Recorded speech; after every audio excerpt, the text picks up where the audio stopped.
ఆ తర్వాత చూసుకుంటే పార్టీని సంస్థాగతంగా ఇప్పుడు ఏమవుతున్నదంటే అప్డేటెడ్లో క్యాడర్ ఉండట్లా.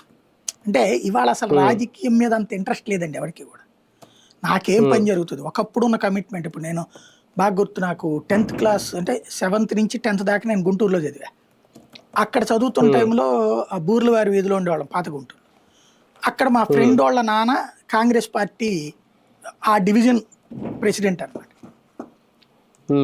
ఆయన ఈ ఎలక్షన్ వచ్చినాయి అంటే corporation elections, MLA election, MP election, ఈ మా ఫ్రెండ్ పాలు పోసి అమ్ముతారు అనమాట. వాళ్ళు గేదెలు ఉన్నాయి, వాళ్ళకి 10 గేదెలు, ఆ పాలు పోసి అమ్ముతుంటారు, వాటితో తిరుగుతూ ఉండేవాడు. ఆడు అతనితో చెప్పి మమ్మల్ని అందరిని 10 మందిని పిలిచి జెండాలు ఇచ్చి తిరగమంటాం, వచ్చాక అంత టిఫిన్ ఏర్పాటు చేయడం, ఇట్లాంటి మాకేంటో తెలియదు. ఆ రోజుల్లో జెండా ఇచ్చి 4 నినాదాలు చెప్తారు, ఆ నినాదాలు ఒకళ్ళు చేసుకుంటే వెళ్తాం అనమాట.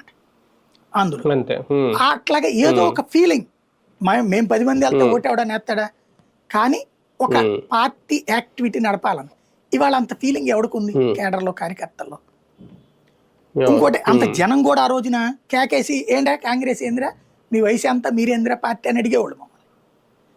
ఏమోనండి జెండా ఇచ్చిన ఆయన చెప్పాడు అని చెప్పి వచ్చేసేవాళ్ళం. అప్పుడు పెద్దల్ని ఎదిరించే రోజులు కూడా కాదు కదా. ఇప్పుడైతే నువ్వెవడో అడగడానికి అంటాడు, పిల్లోడికి అప్పు చెప్పినా కూడా మారిపోయినాయి.